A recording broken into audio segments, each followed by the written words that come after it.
that will help us in the long run in terms of the marketing that we can do for our programs. What I'm going to cover in terms of the external marketing is how a school is able to work with regional organizations that we may have, collaborate with other schools, and use that to sometimes save money, but also to get the word out about our programs, perhaps in a way that we wouldn't have thought of as an individual school. So that takes us back to the Los Angeles area many years ago, before we had an organized consortium. And we titled it the Wild West. It was a little bit crazy. There are some markets out there that may still feel that. There's a lot of competition, very heavy competition for very strong families, and things got a little bit intense for some of the recruiting efforts. So what happened back in '92 is we decided to create a consortium of schools that would have some rules that we would follow to help take the stress out of the process for families, which is really what our goal was. We started off with some basic rules for our group, and that the first one on there was really no early admission. We were really trying to keep the process organized and timely for families, and not give schools the opportunity to swoop in and basically in an interview admit a student and hand them a contract on the way out. We limited visits for students for our high schools. At the time, we chose the standardized test, the ISEE.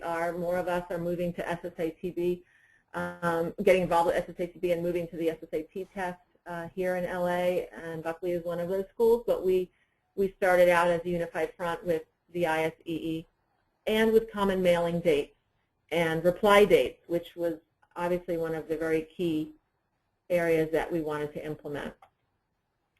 The membership, we had to put some rules together for membership, and obviously setting up some type of criterion that really would connect the schools without making it completely difficult to join and be part of a group is what we were looking for. We have some required membership a criterion, and you see them listed before you. The big component of that is we wanted to be tied to the mothership, and we wanted to have that NAIS or the California CAIS membership as a required component, because there were lots of requests from schools that would ask to join the group for just the sake of some of the benefits that came out of it that were not schools that we necessarily feel would benefit the families in the area or the schools in the consortium. So we were really trying to find some basic things that could keep us united, but allow our individual school components to shine through. Again, the common mailing dates, the common testing instrument, that was a requirement for membership. And again, no common, having a common mailing date and no early admission obviously tie hand in hand. Day visits was a big discussion for a while, and the conversation revolved around mainly our K-6 feeder school heads coming and asking for schools to limit visits that their 6th graders would make to those of us who were entering a large 7th grade class. Students were missing many, many days of school, and so that was put in as a requirement as well. Not having post-decision visits, other than anything family initiated, really was a tough discussion, but those of you who do revisit days, and I know Tommy will probably be talking more about that, it's virtually unheard of to say that they can't make a visit after they're admitted, but that was one of the rules that were set down. The non-responding admits, we actually went down to that level of nitty-gritty, and if you admitted someone, they didn't reply to you, you had to wait until 9 o'clock the morning of the contract due date to actually reach out to them to ask them if they were accepting your offer. We also have some recommended areas. Again, a common recommendation form is something that we really we are using, and we'd like to actually make that a little bit more common than it already is. There are some school is getting off the grid on that. We're trying to bring that back around. One of the things that's interesting is we do not recommend that schools go to non-consortium open house events or fair events, meaning if we have some feeder schools in the area that have their own individual events for their families that are applying to high schools in the area, we would require a consortium member to go and represent the consortium and not represent their individual school. This is under the recommended column, but it really is kind of leaning toward the required column. It's a bit of a gray area for the group. And the LA Consortium has gotten it's quite large, and there's varying schools in there, which I think is what's bringing it to this level of detail. And some people are happy with it and others not so happy. As the consortium took shape, we really wanted to make sure that as we formalized the process, we went to a formal steering committee. We really, again, ultimately, were stating that we were serving families, making it less stressful for them, which is really what our goal was and what we were trying to maintain as our main reason for existence as a group. Again, how we did this, the common forms, calling mailing dates, and common reply dates.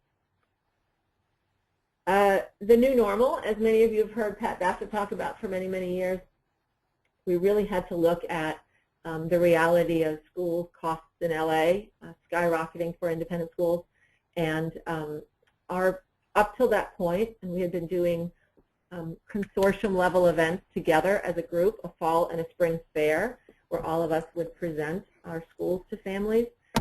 We had never, up until that, just a few years ago, offered any financial aid opportunities, anything for families to learn about financial aid.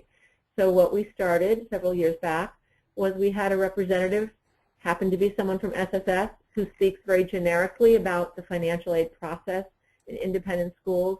We had them added to the program. We have parent sessions, 2 or 3 sessions for each event, the fall and the spring event, and it's become very, very successful. Families are very happy to know that the independent schools give millions of dollars in aid, and I think that's really helped to open up the doors and market to a group that we hadn't, that sometimes we have a very difficult time finding. Those public school families, those families who look at independent schools in a slightly different way, now are looking at us with renewed interest. So we created a formal logo for our group. The group, we have two groups. One is the secondary school admission directors and one is the elementary school admission directors group. What we did was we created, started with a logo, we started with our fairs, we moved into a website. We have the collaboration of the LA Area Independent School website. We hope a lot of you will look at that later today. It's really going to be a great marketing tool for a lot of schools. What we found is it's a great way, first of all, for us to extend our dollars by having both an elementary group and a secondary group share the cost of a website. We're able to market our fair events twice a year. Each school has an individual profile on there, so families can click through that site to over 40 schools that they may, some of which they may not have heard about before. The open house information for our individual schools as well as for our LAS fair events are on there. Standardized testing, resources for families, including some of the financial aid links and other areas, which has proven really to be quite helpful to families. We share marketing costs, obviously. We cross-market, which I think for a lot of the smaller schools has proven to be a big benefit.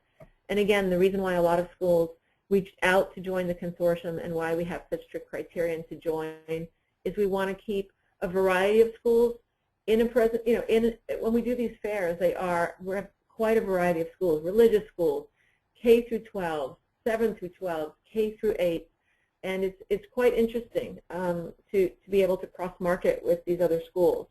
We also have added some information. I'll show you a snapshot of the website. It happens to be the one that little Buckley students are listed on. We actually have, as part of the steering committee, a website liaison. So we have a media relations person, and I'll talk more about the consortium steering committee in a minute, but we have a website liaison who actually works with our web designer to filter information, to update dates, to give all of that information to our web designer. And part of that is that we are able to rotate through all of the schools on the site photographs and lead stories. As you can see here, the world of independent education, right above the picture, that's one of the lead stories that happens to be on for Milken Community Schools. And we offer those up on a monthly basis, and those are hosted on the site and shared, again, cross-marketing to all the schools. The site is great, and it leads families to our fairs. And our fairs are twice a year, as I mentioned, a fall and a spring event. Typically, we have had a fair style, meaning, you know, the typical 40 schools in a gym with a table talking to families, with always a private room for our financial aid presentations to take place.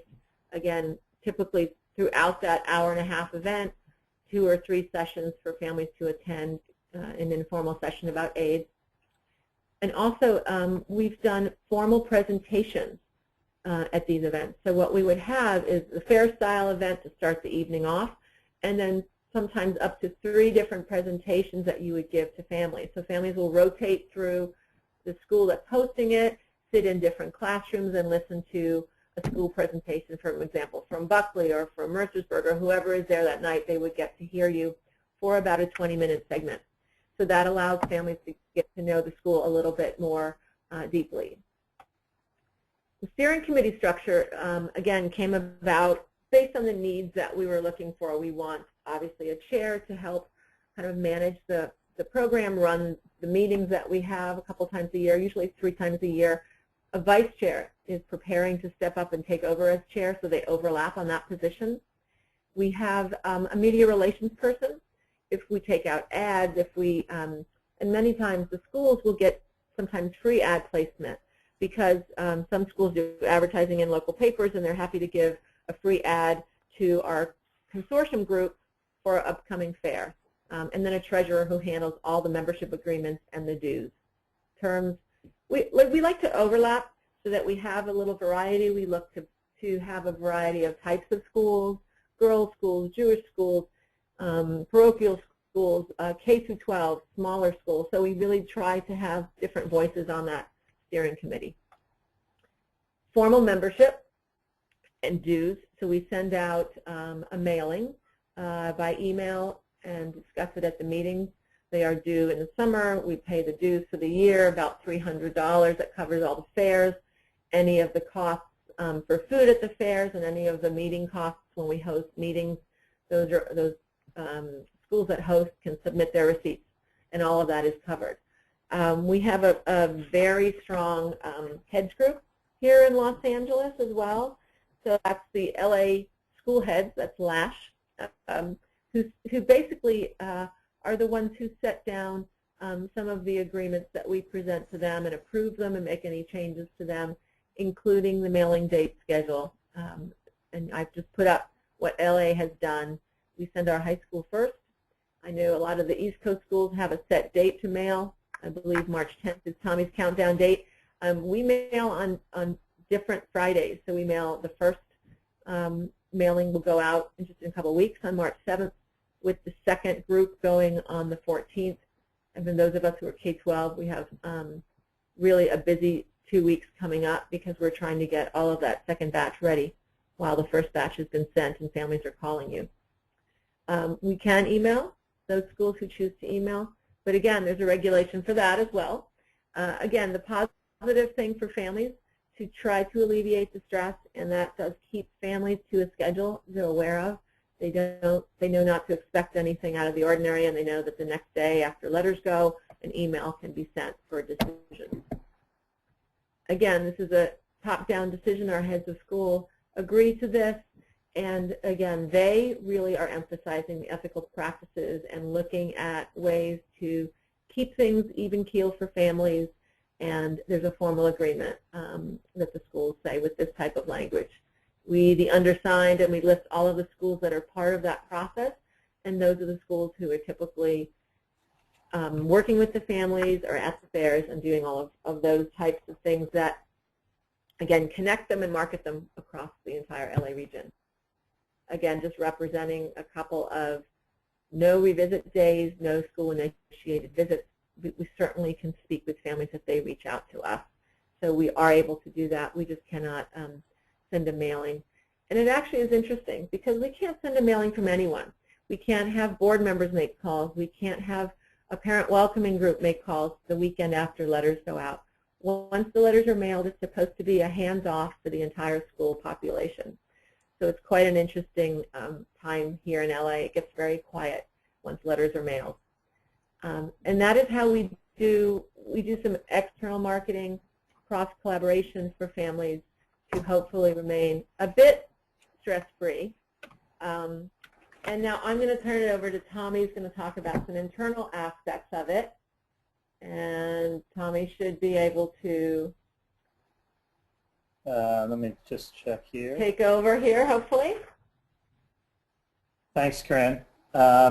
It's interesting. I wish in some ways that we would be doing some of the same things out here in the East with regards to working together and in consortiums, because what I'm about to talk about is a little bit different, and there hasn't been really any set rules. And I think for me that the internal marketing piece or internal collaboration is certainly important, but I think in 2008, the crash of the stock market certainly was a game changer, and I think in many ways it made us rethink how we went about doing business and admission. And I would say if you've not changed the way you do business, it's probably a good idea that you should. The landscape, I think, is going to remain very challenging, not just from an economic perspective, but I also think from a demographic perspective that I think things are going to continue to be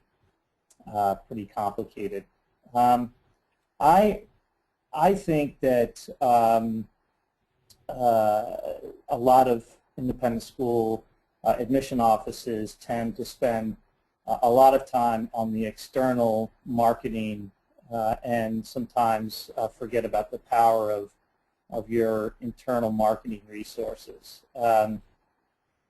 I think the role of all the different stakeholders within your school is very important, and it's not just the people within your admission office, but I think it's the entire school community, everybody from the faculty to your administrators, your staff members, students, current and past parents, alumni, and board members. I think it's always important that a head of schools plays a very important role in that internal marketing piece, because he or she is the one that's pointing out how much the admission office, how much revenue is generated through tuition income. And I'm assuming that your head of school, for all of you, is already making your faculty aware of this. So you may ask why internal marketing. I think it's really a really valuable resource that I think, unfortunately, at times has been too often neglected. I think the tendency, as I said just a minute ago, is that we tend to focus too much on external marketing. Sometimes we focus too much on bolstering numbers on the front end and forget about the important piece, which is the result, which is a full school. You know, I think sometimes we get caught up in the college admission game, where we try to expand our numbers. But you know, I think really the independent school world is just a whole different animal. I think that that if you're not working on your internal marketing piece, I think sometimes the tendency is that you insulate your office from other members of the community, and I think that that can have really a detrimental effect on your ability to be successful in meeting your enrollment goals. I think that it is important that any internal marketing initiative is as important as any external marketing initiative. I think real people with genuine, authentic thoughts about the value of your institution's programs is a very powerful marketing tool. And remember that prospective families, although they focus a lot on the college placement piece, they also have a strong interest in learning about the quality of your school's programs, both in and out of the classroom, and the quality of your faculty and the success of your alums. I think with a greater expectation on the return on investment, as our tuition dollars continue to rise, so do the parental expectations of the investment. So they want to have a clear expectation of the true value of an independent school education as compared to other educational options. They really want to know what differentiates you from other independent schools or even other, other educational options. I think that they want to have the opportunity to test drive what they are purchasing. I think it also, for me, that it allows for the opportunity for your school stakeholders to play an important role in maintaining or improving the quality of your student body. I think that our job, certainly as admission officers, is to facilitate families through the process, but I think in many ways closing the deal, if you want to say, is the responsibility of the community as a whole. I think the earlier that a family can establish some sort of connection with members of your community, it provides you a better chance of enrolling them in the end. I think ownership of improving and maintaining the quality of the school should be an ownership of all, not just the admission office. And I think that this makes a big difference because I think that the school stakeholders are actually really anxious to have some sort of some sort of role in the admission process. And I think last and not least is the fact that it's a relatively inexpensive resource. In many ways, it's much cheaper than any kind of external marketing initiative, and at times actually more powerful. I would say take a look at the money that you spend on external marketing initiatives and try to determine what your return is on these initiatives, the return on your investment. I think it's very hard to measure. Think how many of your publications that you hand out will end up either in the trash can or lost in amongst other materials in somebody's home. So I would say that people ask a lot of who are the stakeholders, and I think the first group is your faculty and administrators along with the students. I think this is your most important internal resource. When families go through the process of trying to determine where they're going to send their child, they want to feel that they have some sort of opportunity to connect with members of the school community, in particular the faculty and the administrators. As I said, other than college placement, parents really look at the quality of your faculty and they want to have the opportunity to connect with those people who are going to be working with their children. I would also say that your current students, if you have happy kids are great internal marketers, whether they are tour guides or they're hosting students in the classroom. I think they play a really important role. I think you find that current and past parents also are very anxious to have an opportunity to be a part of this process. They want to have the chance to connect with parents. In many ways, they want to have some sort of role in their child's experience, and this is a great way of doing it without it being disruptive to their child's experience at the school. I think the alumni is very important as well. They want to know about the success of the alumni base and how your school played a role in their success. Board members, I find that more and more prospective families want to know the names and employment backgrounds of your board members because these board members tend to be alums. Some prospective parents also want to hear about the schools, about your school's strategic plan because they want to know is the school looking ahead and paying attention to the idea of being financially sustainable over a period of time. I think it's an important topic for families. Staff members, I mean, it can be as simple as the school's maintenance department or dining hall staff. They also play a role when families are on campus. Their engagement with people can be important. I think that's important. I also think the last one is just the community in which the school resides. I think sometimes we forget about the importance of that, and I think that is that's too bad because I think in many cases where our school resides can play an important role in where families decide or where a student decides to go. I think you have to be thoughtful about this. I think it depends upon where your school is located, and I think that it's important to be aware of the fact that parents care about safety. They care about some sort of access to health care for their children, and even if you're a boarding school, the proximity to airports and other forms of transportation during holidays. So let's go to the next slide here. So the best uses of stakeholders. We have spent a great deal of time here at Mercersburg hosting a lot of off-campus admission receptions.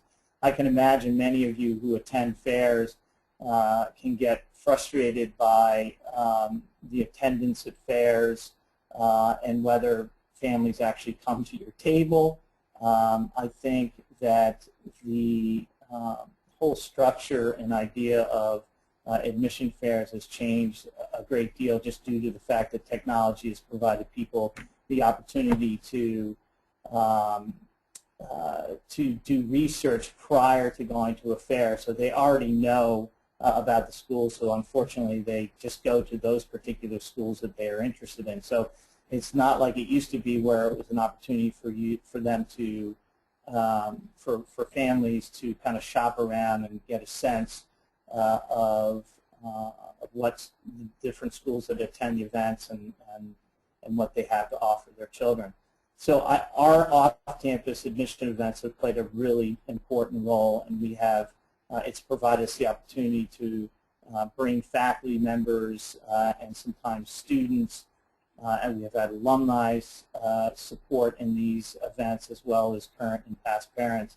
And they can be hosted by a variety of different people. Most of the time it's, for us, hosted by current or past parents, but it is also at times, sometimes hosted by board members and sometimes alumni. I also think that stakeholders are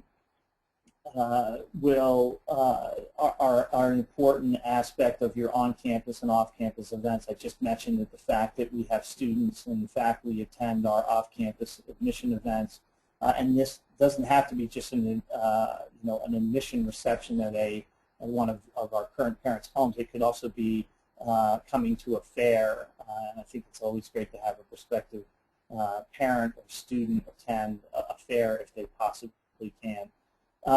But also their attendance at on-campus events, your open houses and revisit days. I think the success of those events depend heavily on the involvement of the school stakeholders, and it's not just your faculty and students, but again, if you can have alumni attend these events or current or past parents and also the role of the staff in prepping for those events and being a part of helping families get from one building to another if they are touring the campus, or you have one place where you're hosting, having the opening reception, and then another place where maybe where you're feeding them for lunch. We also have our school stakeholders calling and emailing prospective families. Carinne spoke about this not happening in California, but there isn't any kind of rule that I know of with regards to having the opportunity to call or email prospective families. And that can be, we typically do it after their visit, and we will typically have a caller network of current and past parents who will make the call after their visit to see if they have any additional questions. We will also have them reach out to prospective families after the decision letters go out on March 10th. Blogging and posting, I think this is just beginning to happen. I think this has to be something that you have to manage very carefully. And I think, you know, all of us are having to use people or add responsibilities to people in our office to take care of the marketing piece with regards to social media. But I do think this can be a good outlet to talk about your school's programs, the successes of your students, you know, of the student, of the child, of that parent, or students even. Blogging is a great thing. But again, I think it has to be managed very carefully. Also, the creation of a parent organization. We have what we call the White Key organization here at Mercersburg. They are involved in a variety of both admission and our advancement office events. And they can, again, this can play an important role in various different ways of not only your kind of events that are happening, but they can also help with encouraging families to come to the school, or to at least explore the opportunity. Challenges. I think what's really hard is that the fact that it's taking the time to define the importance of internal marketing to the school stakeholders. I'm going to tell you it takes time, it takes a lot of energy, and it takes a lot of patience. It will not happen overnight. What's most important is that you need to start with getting the support of your head of school. I think that is an important stakeholder in making sure that you have a successful internal marketing program. Time commitment. It takes time. It will require a lot of time and commitment on the part of you and other members of your staff. But again, I think it's just too important not to spend time. It's just too important not to devote time to it. Building support. I think what's important is to clarify to the stakeholders within the school the importance of this type of marketing and how important their role is in continuing to maintain or improve the quality of the student body. You will run into some resistance from faculty. That's just normal. Many times you'll hear, it's not my job to be in admission. I'm not interested in helping, but I will tell you that some of those people can be converted, but there are a lot of people within your faculty and also other stakeholders within the school who are itching to help in any way with the admission process. All I can say is be patient, and if you believe in it, stick to it, and I think over a period of time you'll find that you can build a pretty successful program. It also comes down to distributing responsibilities. You can't do it all yourself. Obviously, you will need people within your own office to help, but there are also ways of using some of your current parents, board members, or even alumni in helping with this kind of initiative. But again, you just have to continue to find those people and make sure you distribute the responsibilities, because you can't do it all yourself, considering all the different things that you're responsible for as either a director of admission or an enrollment manager. So it's important to manage the program. You need to pay attention to the various aspects of this type of initiative. Its success will depend on your ability to manage it. You can't just throw it on to somebody and then pay no attention to it. You need to continue to stay in touch and connect with the people who you have asked to be a part of this initiative.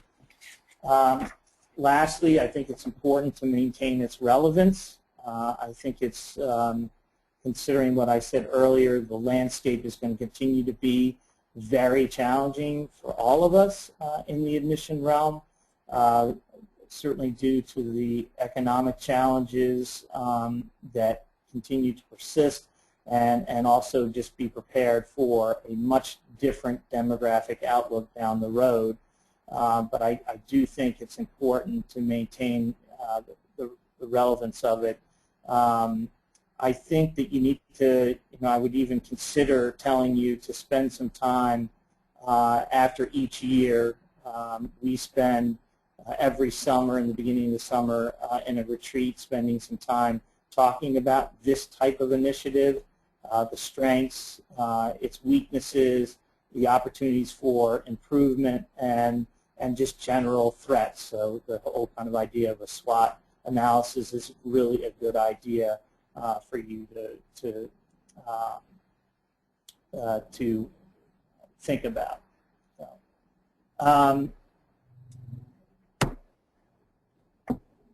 I think, in the sense of developing how to develop a program that works, again, you have to sit and determine who are the most important stakeholders within your school. It's not, as I said, you're going to run into some resistance. Not all members of your community are going to be beneficial to this initiative, but I think if you, again, if you continue to work hard to connect with people, you'll be surprised that there are a lot of good people out there who are anxious to be a part of it, but you do need to pay attention to who are your most dynamic stakeholders within your school community and put them front and center. Again, I said this before on the other slide, this is important to build support. I think the most important person to build support in this type of initiative is really your head, and then moving down from there, it is your faculty and students. I think in any kind of, when you're delivering this type of, when you're talking about this type of initiative, I think it's very important that your delivery be authentic and genuine. Use examples that they can identify with. Do give them a sense of how the landscape is has changed outside of your school. As you know, a lot of faculty don't want to really, they don't care to hear about what the landscape looks like, or they don't care to hear about it. But I do think I think it's very important that they do understand it, and that they can play a major role in continuing to keep our school full, all of our schools full and thriving. But I just think you've got to spend time speaking about authentic examples that they can relate to. I think it's important to determine what's feasible. Don't be too ambitious. Be thoughtful and realistic. Be cognizant of everybody else's responsibilities within the school. It's a lot of work, and you don't want to overwork people. You don't want to put too much on their plate. I think much of your success will depend upon really your leadership and your ability to listen to others. So don't don't think that what you think is feasible is necessarily always feasible. Make sure you're listening to other members within your office and maybe even people outside your office who that you're going to spend some time speaking to about this kind of thing. You need to develop a good plan. I wouldn't try to be too ambitious in the first year. If you haven't already done something, I would start slow and continuing to add things each year. And I do think it's important to maybe even establish some sort of a committee that's made up of different school stakeholders to talk about the plan, how it went, what they thought was what worked, what didn't work. And then, obviously I think it's important to putting the plan into action is also very important. I jumped ahead there, but I do think it's important to be organized and look ahead, anticipate the challenges, and once again be realistic. It's not all going to go smoothly. When I arrived at Mercersburg in 2008, of course it was the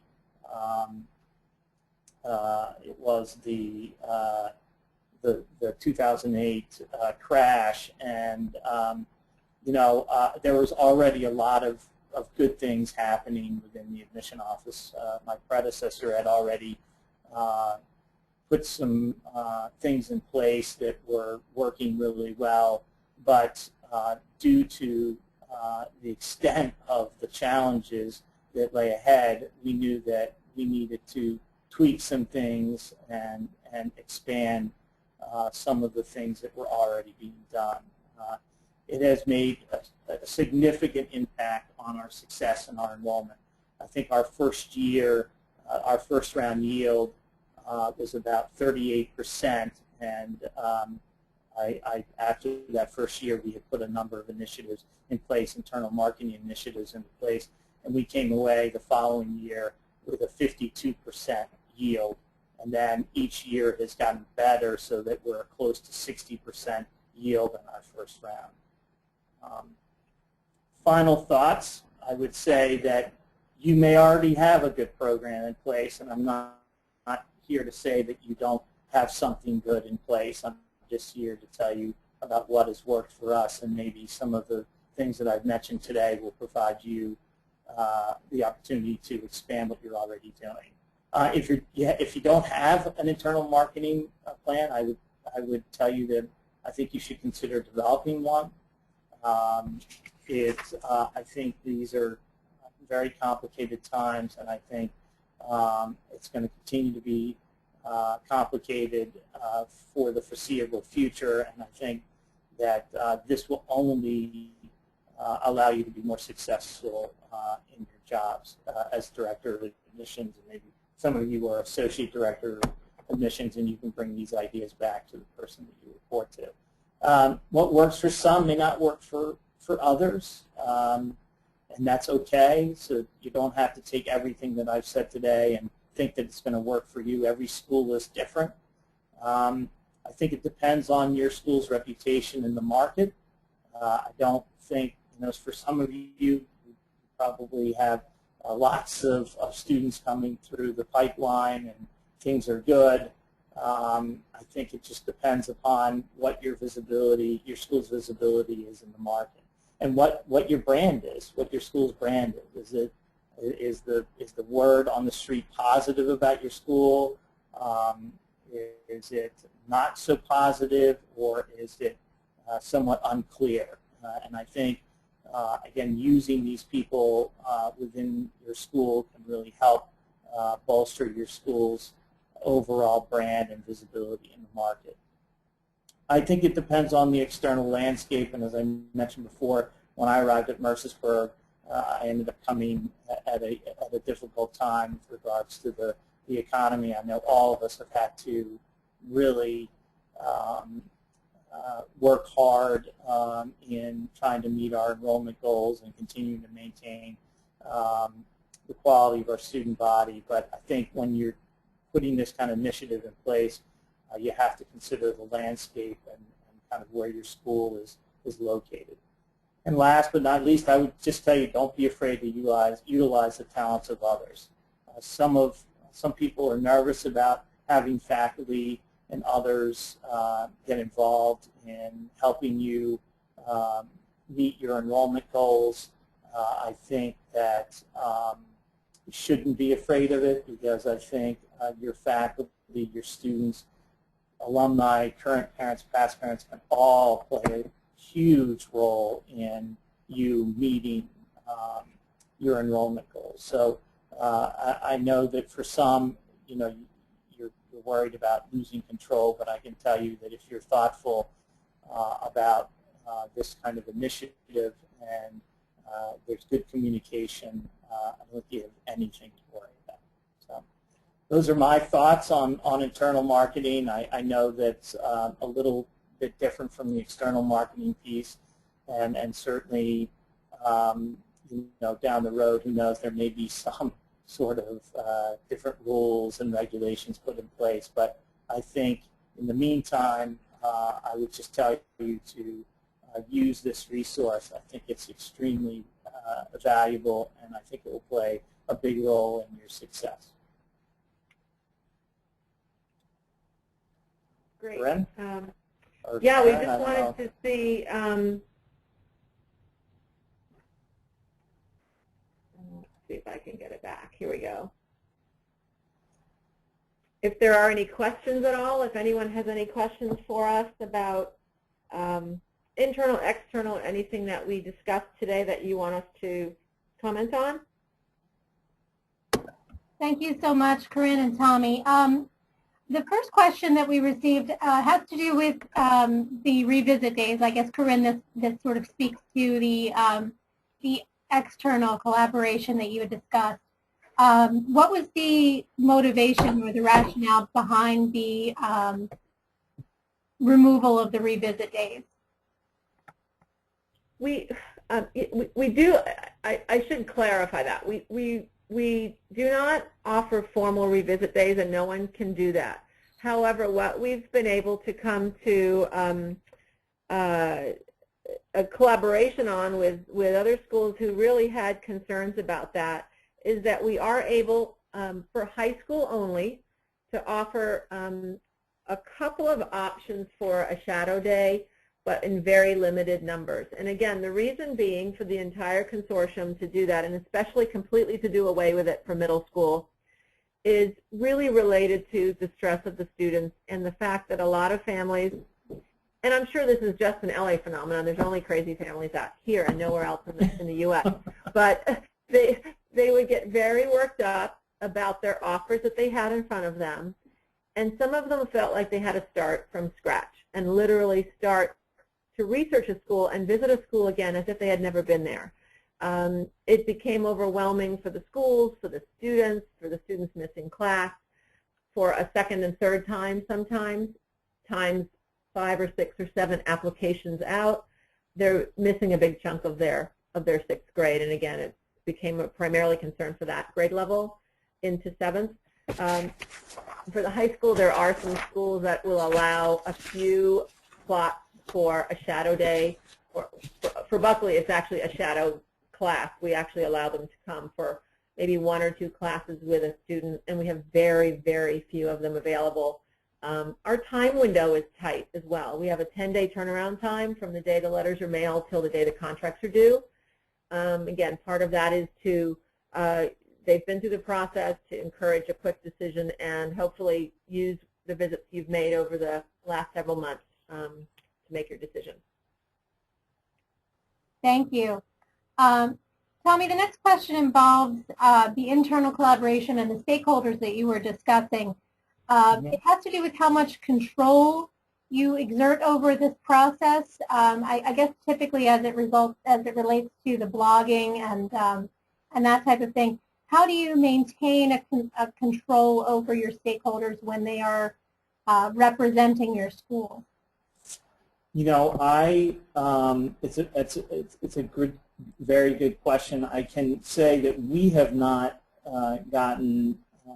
we have not started any kind of blogging. It's been a discussion at this point because of the challenges of managing that. I have the luxury of having a pretty big office and having people play a big role in our internal marketing initiatives, and also have several people who work to oversee the social media piece of our office. So we really spend a lot of time speaking to families about the strengths of Mercersburg, what differentiates us. I just think it takes a lot of communication, but we, any of the events and any involvement of school stakeholders, we play, the primary role in what they do and really what they say. But to be honest, I just think it's important to allow them to be natural in how they talk about the school. I mean, if they love the school, it just comes out naturally. And I think you have to trust that. I think you can't control everything. It would just take too much time and I think cause a lot of stress if you're always worrying about everything that they do or say. But any kind of the events with regards to the internal marketing that we do within our office is controlled by myself and any other members of my office that I've assigned to those different internal marketing initiatives. Okay, thank you. We had a question regarding independent educational consultants and their roles as stakeholders. How much do you partner with them for marketing, admissions, alumni, and developing better practices in general? I work relatively closely with a select number of educational consultants. The key for us is we do everything in our power to try to get them to our campus, to spend some time on our campus, learning about our programs and meeting members of our community. I think when they have the opportunity to spend time on their campus, on our campus, they really actually do have a better understanding of our schools and are able to articulate that to the families that they work with. But they do not, are not a direct player in any kind of internal marketing that we're doing, but they do play a role in referring families to us, and I think the key is making sure that they understand who we are and getting them on campus. Every year I send out a letter, or actually goes out an email, which is a kind of year in review of what has happened here at Mercersburg. It just talks about all the different successes both in and out of the classroom, and I send that every year with a kind of general opening paragraph, and then add bullet points of all the different successes that have happened at the school. Okay, Carinne, do you want to add to any of that? Yeah, we work with them obviously as well, being a day school on a slightly different level, but we have several, especially here in the LA area, that work with clients, moving to the area, families looking for just the right fit. So again, as Tommy said, making sure they're aware of your community and their marketing, and their message is getting the right marketing message out, and that there's not misinformation, which is obviously one of the most dangerous things to overcome. When you have someone out there touting your school in a certain way, and you find out that just bringing them to school makes them see your school in an entirely different light, that was an opportunity you missed years ago if they've been walking around telling people, either on the consultant level or even a feeder school head who hasn't been to your school in quite a while. It's important to keep them updated, because they're doing your external marketing for you without you even realizing sometimes that they can really help you or really harm you with misinformation. I think it's always important to stay in touch with the people you work the closest with, and if new people come into the consultant field, that you do everything in your power to get them onto your campus and to learn about your school and what are mission-appropriate students. at your particular institution. And I think Carinne's right. If they're sending the wrong message, it can be it can have somewhat of a negative effect. But I think you think of the amount of money and time if you're working in a boarding school you spend on the road out meeting with consultants. I think that you should consider also spending some of those dollars on getting them to come to you. It's always great to go to connect with them. I give them the same view book and I talk about the school, but nothing is as powerful as a campus visit and the consultant coming to campus to see the school. We host an event here every spring called Explore Mercersburg, and we host it it's a one-day event for consultants to come on to our campus. We set up a small little program. They get a tour and spend some time with members of different departments, academic, extracurricular, arts, sports, and all of that. And I do think getting them onto campus will help get them to have a better understanding of the kinds of kids that you serve best. Excellent. Thank you so much. We've reached the end of our Q&A session for today. You'll notice that the contact information for both Carinne and Tommy is available on this screen.